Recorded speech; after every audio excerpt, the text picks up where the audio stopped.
जय हिंद मेरे प्यारे साथियों, मैं हूं संदीप कुमार और आप सभी प्यारे दोस्तों का S2R स्टडी 444 में स्वागत है। हम जो इस क्लास में प्रकाश संश्लेषण और प्रकाश संश्लेषण संबंधित विभिन्न पदार्थों के बारे में विस्तृत रूप से अध्ययन करेंगे और हम आपको प्रकाश संश्लेषण के समीकरण को किस प्रकार से याद रखना है उसका ट्रिक देंगे, ठीक ना। देखिए प्रकाश संश्लेषण, ठीक ना। तो आखिर हम प्रकाश संश्लेषण कहते किसे हैं? तो पौधे जिस मूलभूत प्रक्रिया के द्वारा अपना भोजन तैयार करते हैं उसे हम प्रकाश संश्लेषण कहते हैं, ठीक ना।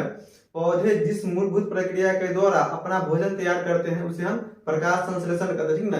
यानी कि पौधे के भोजन बनाने की प्रक्रिया को हम क्या कहते हैं? प्रकाश संश्लेषण कहते हैं, ठीक ना। तो पौधे, देखिए इसका परिभाषा दिया गया है, पौधे जिस प्रक्रिया के द्वारा अपना भोजन तैयार करते हैं उसे क्या कहते हैं? प्रकाश संश्लेषण कहते हैं, ठीक ना।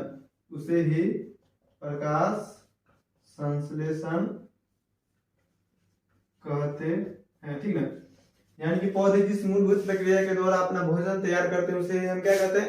प्रकाश संश्लेषण कहते हैं, ठीक है। ये बात क्लियर है। अब है जिस प्रकार से मतलब हमें पढ़ने के लिए कॉपी कलम की आवश्यकता होती है, उसी प्रकार से पौधे के भी भोजन बनाने के लिए कुछ तत्व यानी कुछ पदार्थों की आवश्यकता होती है। वो पदार्थ कौन कौन से हैं जिसके द्वारा पौधे अपना भोजन तैयार करते हैं, ठीक ना। तो वो पदार्थ है क्लोरोफिल, जल, ठीक ना। और ये क्लोरोफिल, जल और कार्बन डाइऑक्साइड, ठीक ना। ये तीनों पदार्थ मिलकर किसका निर्माण करता है? तो ग्लूकोज का निर्माण करता है और ग्लूकोज से ऑक्सीजन क्या होता है? हमारे वायुमंडल में बाहर मुक्त हो जाता है, ठीक ना। देखिए समझिए चीज को। पौधे के भोजन बनाने में जो सबसे पहला सहायक चीज है वो है क्या है? क्लोरोफिल, ठीक ना। तो पौधे के जो पत्ती होता है, पौधे की जो पत्ती होता है, ठीक ना, ये सूर्य के प्रकाश को अवशोषित करता है और सूर्य के प्रकाश को अवशोषित कर, ठीक ना, प्रकाश ऊर्जा को ये पत्ती रासायनिक ऊर्जा क्लोरोफिल में परिवर्तित करता है, ठीक ना, क्लोरोफिल में। और पौधे के जड़ से क्या होता है? पौधे के जड़ से जल को अवशोषित करता है, ठीक ना। ये पौधा जो है वह जल के माध्यम से जल को अवशोषित करता है और वायुमंडल से क्या करता है? कार्बन डाइऑक्साइड लेता है, ठीक ना। और उसके बाद ग्लूकोज का निर्माण करता है और ग्लूकोज का निर्माण होने के बाद ये ग्लूकोज पेड़ के विभिन्न भागों में चला जाता है भोजन अलग अलग भाग को देने के लिए। और ये जो ऑक्सीजन है क्या होता है? हमारे वायुमंडल में बाहर मुक्त हो जाता है, ठीक ना। तो ये क्लोरोफिल और जल, ये क्लोरोफिल और जल और कार्बन डाइऑक्साइड मिलकर के ग्लूकोज बनाता है और ग्लूकोज के साथ ही क्या होता है? ऑक्सीजन वायुमंडल में बाहर मुक्त हो जाता है, ठीक ना। अब हम आपको वो ट्रिक बताएंगे जो किस ट्रिक के माध्यम से आप ये रासायनिक समीकरण को प्रकाश संश्लेषण का जो रासायनिक समीकरण है उसको याद रख सकते हैं, ठीक ना। देखिए बताते हैं।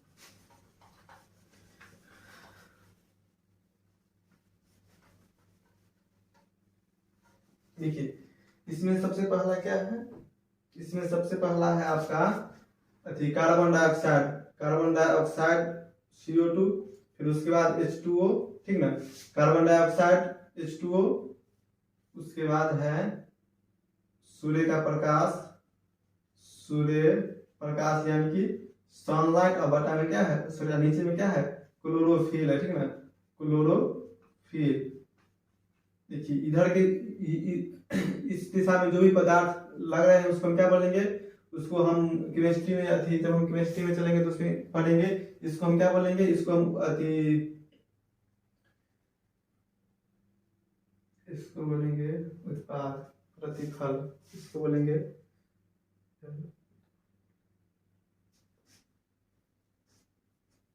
ठीक है, उसको हम आगे पढ़ेंगे। देखिए ये हो गया हमारा कार्बन डाइऑक्साइड, जल, सूर्य के प्रकाश और क्लोरोफिल। और ये सभी पदार्थ मिलकर किसका निर्माण करता है? तो ग्लूकोज का निर्माण करता है, ग्लूकोज, ठीक ना, CHO, ठीक ना। देखिए ट्रिक यहीं पर है, इसी को याद रखना है। सिर्फ इसको याद रखिए, कार्बन डाइऑक्साइड, जल, सूर्य का प्रकाश और क्लोरोफिल मिलकर के इसका निर्माण करता है तो ग्लूकोज का निर्माण करता है। ग्लूकोज को याद रखने के लिए क्या करेंगे? हम फॉर्मूला को सबसे पहले हम CHO लिख देंगे, ठीक है ना।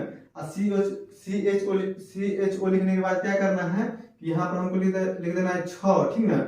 और उसके बाद क्या करेंगे हम 6 में सबसे पहले यहाँ 6 जोड़ देंगे तो यहाँ हो जाएगा 12। और इसमें क्या करेंगे हम 6 में से 6 घटा देंगे तो यहाँ पर हो जाएगा 6, ठीक ना। यानी ग्लूकोज का जो सूत्र है वो होता है C6H12O6 यानी कि C6H12O6, ठीक ना। इसको कैसे याद रखेंगे ग्लूकोज के सूत्र को, तो बताते हैं 6 में 6 जोड़ देना है पहले, और फिर तो यहाँ 6 में 6 जोड़ देंगे तो यहाँ हो जाएगा 12, ठीक ना। अगला हो गया 12, और फिर 12 में से 6 घटा देंगे तो यहाँ पर हो जाएगा 12 में से 6 गया तो 6, ठीक है। तो इस ट्रिक के माध्यम से आप इसको याद रख सकते हैं कि पहले हमको 6 जोड़ना है और फिर अगला में 6 हमको घटा देना है, ठीक ना। इसमें 6 जोड़ेंगे तो 6 6 12, अब इसमें 12 में से 6 जाएगा तो कितना बचेगा, 6 बच जाएगा, ठीक है। तो इस ट्रिक से आप इसको याद रखिएगा। उसके बाद क्या होता है, हमारा जो ऑक्सीजन है वो वायुमंडल में O2 क्या होता है, मुक्त हो जाता है, ठीक ना। तो ये था प्रकाश संश्लेषण और प्रकाश संश्लेषण का पहला चरण। अब हम इसके बाद देखेंगे जो प्रकाश संश्लेषण का स्थान, यानी कि पौधा का जो पत्ती है वो प्रकाश संश्लेषण का जो स्थान है वो कहाँ पर है, वो भी चित्र के माध्यम से, ठीक ना, विश्लेषण के साथ, ठीक है। अब है प्रकाश संश्लेषण का स्थान, ठीक ना, यानी कि प्रकाश संश्लेषण का स्थान। तो प्रकाश संश्लेषण आखिर पौधा के किस भाग में होता है, कहाँ पर होता है प्रकाश संश्लेषण की प्रक्रिया, उस चीज के बारे में हम अब विस्तृत रूप से ये चित्र के माध्यम से समझेंगे, ठीक ना। देखिए प्रकाश संश्लेषण का स्थान, तो प्रकाश संश्लेषण का जो प्रक्रिया है वह पौधे के पत्ती में होता है, ठीक ना। कहाँ होता है, पौधे की पत्ती में होता है। और पौधे की पत्ती में क्या पाया जाता है, तो पौधे की पत्ती में क्लोरोफिल वर्णक पाया जाता है, ठीक ना। और ये प्रकाश संश्लेषण की पूरी प्रक्रिया आदि से अंत तक क्लोरोफिल वर्णक में ही होता है, ठीक ना। देखिए प्रकाश संश्लेषण का जो प्रक्रिया है वो पौधे के पत्ती में होता है। कहाँ, किस भाग में होता है, तो पौधे की पत्ती में होता है। और पत्ती में क्या पाया जाता है, तो पत्ती में पाया जाता है एक वर्णक, उसका नाम क्या है, तो उसका नाम है क्लोरोफिल। उसका नाम क्या है, क्लोरोफिल। और यही क्लोरोफिल वर्णक है जिससे प्रकाश संश्लेषण की प्रक्रिया आदि से अंत तक घटता है, ठीक ना। देखिए अब है यहाँ पर स्टोमाटा, ये था क्लोरोफिल और उसके पत्ती में जो घटना होता है उसके बारे में। और इसी में है क्या, स्टोमाटा, ठीक है। स्टोमाटा का सबसे महत्वपूर्ण भूमिका होता है पत्ती में। क्या होता है स्टोमाटा, क्या होता है, तो स्टोमाटा जो है वह जब इसमें ये है खुला हुआ स्टोमाटा। स्टोमाटा भी 2 प्रकार के होता है। ये पौधे की पत्ती में एक होता है खुला हुआ स्टोमाटा, खुला हुआ स्टोमाटा, ये जो है वह यह खुला हुआ स्टोमाटा है। और कैसे जानेंगे जो खुला हुआ स्टोमाटा है, कौन बंद हुआ स्टोमाटा है, वो भी हम आपको बताएंगे, ठीक ना। तो ये खुला हुआ स्टोमाटा है और ये बंद स्टोमाटा है, ठीक ना, बंद स्टोमाटा, ठीक ना, बंद स्टोमाटा। ये आपका खुला हुआ स्टोमाटा है और ये आपका बंद स्टोमाटा, ठीक ना। देखिए यहाँ पर जो है, यहाँ पर ये क्या है, ये खुला हुआ है। यहाँ पर इसके बाहरी भाग में क्या है, पूरा खुला हुआ है, जिसको हम खुला हुआ स्टोमाटा बोलेंगे, ठीक ना। और ये देखिए ये जो इसके चारों तरफ क्या हुआ है, बंद घिरा हुआ है, तो ये क्या है, बंद स्टोमाटा है, ठीक ना। यहीं से पकड़ेंगे, ये खुला हुआ स्टोमाटा है, ठीक ना। और ये क्या है, इसके चारों तरफ घिरा हुआ है, तो ये क्या है, बंद स्टोमाटा, ठीक ना। और ये खुलता कब है और बंद कब होता है, तो जब पौधे की पत्ती में H2O यानी कि जल का मात्रा अधिक हो जाने पर जब वो फूल जाता है, ठीक ना, फूल जाएगा जल की मात्रा होने पर, तो ये खुल जाता है। और ये क्या होता है, खुल करके इसके अंदर से खुल करके जल और ऑक्सीजन वायुमंडल में बाहर निकल जाता है, ठीक है। और जब बंद कब हो जाता है, जब जल और ऑक्सीजन वायुमंडल में बाहर निकल जाता है, तो ये सूख करके बेचारा क्या होता है, सिकुड़ जाता है। सूख जब मतलब कि जल खत्म हो गया, ठीक ना, ऑक्सीजन क्या हो गया, खत्म हो गया, तो ये क्या हो जाता है, सिकुड़ करके फिर बंद हो जाता है, ठीक ना। तो यही होता है प्रकाश संश्लेषण का स्थान। और यही में इसी प्रक्रिया से प्रकाश संश्लेषण का पूरा प्रक्रिया होता है। और आप प्रकाश संश्लेषण के बारे में याद रखने वाला मूलभूत बातें क्या है, वो बातें हैं इम्पोर्टेंट बात बता देते हैं आपको। सबसे पहला, प्रकाश संश्लेषण के लिए किन किन तत्वों यानी पदार्थों की आवश्यकता होती है, उसमें सबसे पहला क्या है आपका, पहला है क्लोरोफिल। दूसरा क्या है, दूसरा आपका हो गया जल, ठीक ना।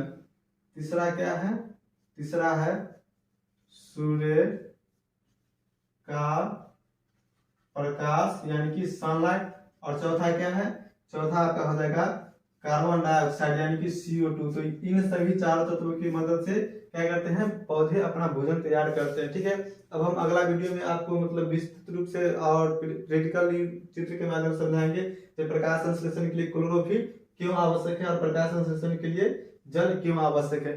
ठीक है, अगर आपको ये वीडियो अच्छी लगी हो तो हमारे चैनल को सब्सक्राइब करके वीडियो को लाइक करें। धन्यवाद। ठीक है।